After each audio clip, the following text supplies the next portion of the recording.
G20 में आपने देखा कि एक प्रोटोकॉल के तहत सभी मुख्यमंत्रियों को न्योता दिया गया। जो आमंत्रण था वो दरअसल G20 में राष्ट्रपति की तरफ से आमंत्रित किए गए रात्रि भोज के लिए। उस रात्रि भोज में ममता बनर्जी पहुंचती हैं और मुख्यमंत्री बिहार के नीतीश कुमार पहुंचते हैं और वहां पर हेमंत सोरेन भी पहुंचते हैं जो कि झारखंड के मुख्यमंत्री हैं। लेकिन कुछ ऐसे मुख्यमंत्री रहे जिन्होंने जाने से वहां पर इनकार कर दिया। लेकिन कांग्रेस पार्टी के नेता अधीर रंजन चौधरी ये कहते हैं कि अगर मुख्यमंत्री नहीं भी जाते कांग्रेस शासित राज्यों के तो ऐसी कोई आफत नहीं आ जाती। लेकिन फिर उसके बाद में कहीं ना कहीं टीएमसी की तरफ से एक प्रहार किया गया कि साहब प्रोटोकॉल को तो समझिए, हम प्रोटोकॉल को अच्छी तरीके से समझते हैं, प्रोटोकॉल के तहत ही दरअसल जाना हुआ था और ऐसी स्थिति में इस किस्म के बयान की जरूरत नहीं होती है।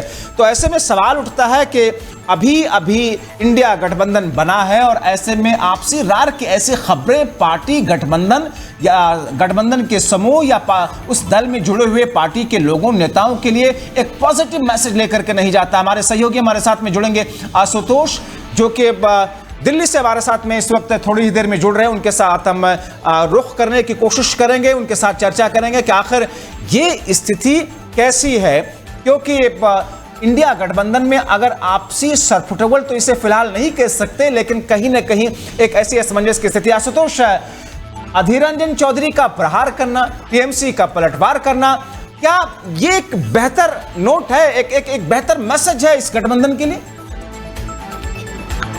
जब्बार, जिस तरीके का जो आया है बयान कांग्रेस की ओर से, कांग्रेस ने कहा है ममता बनर्जी के ऊपर जिस तरीके से हमला बोला अधीर रंजन ने, और उन्होंने कहा कि आसमान नहीं फट पड़ता।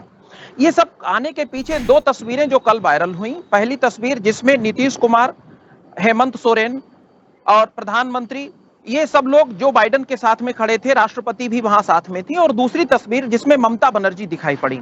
G20 का आयोजन देश में हुआ और केंद्र सरकार की ओर से प्रोटोकॉल के तहत पूरे देश के सभी मुख्यमंत्रियों को इस आयोजन में बुलाया गया था। बाकायदा सरकारी कार्यक्रम था, देश का कार्यक्रम था, और उस देश के कार्यक्रम में इन सब लोगों का जाना बनता भी था। लेकिन चूंकि सियासत का समय तेज है, लोकसभा चुनाव अब सिर पर है, ये से में सरकार अपनी ओर से अच्छा ही अच्छा दिखाने का प्रयास कर रही है और विपक्ष पूरी तरह से सरकार के सभी कार्यों में कहीं न कहीं कोई कमी ढूंढने का प्रयास करता है। आपने देखा इस क्लैश का आशुतोष क्या कोई बड़ा मैसेज है या फिर एक छोटी सी बात है और जिसको लेकर के वार पलटवार हो गया? जब्बार, नीतीश कुमार पहले भी एनडीए का हिस्सा रहे हैं। एक साल पहले ही उन्होंने एनडीए से वापस जाकर राजद में पहुंचे हैं। नीतीश कुमार जो इंडिया गठबंधन बना है उसके सबसे बड़े अगुवा रहे हैं।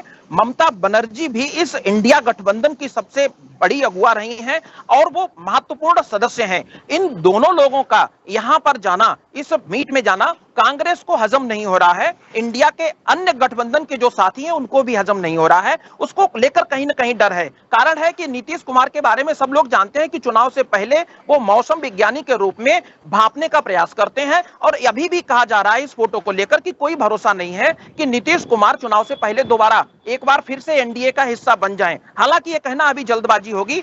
ममता जी के जो रिश्ते हैं, निजी रिश्ते मोदी जी के साथ में हैं, उनके बारे में भी जग जाहिर है। दोनों की कटुता समय समय पर आती है, लेकिन जब भी त्योहार की बात हो या कुछ होता है, कई बार मोदी जी ने भी कहा कि दीदी हमारे लिए शॉल भिजवाती या कुछ है। तो जिस तरीके से उसमें गए, इन लोगों ने तो सरकारी प्रोटोकॉल के रूप में वहां जाना उचित समझा और ये लोग गए भी। लेकिन अधीर रंजन चौधरी जैसे तजर्बेकार नेता का इस किस्म से बयान देना शायद उचित या बेहतर इस माहौल में नहीं था, ऐसा कोई भी राजनीतिक जानकार कहेगा। बहुत शुक्रिया आशुतोष इन तमाम जानकारी के लिए।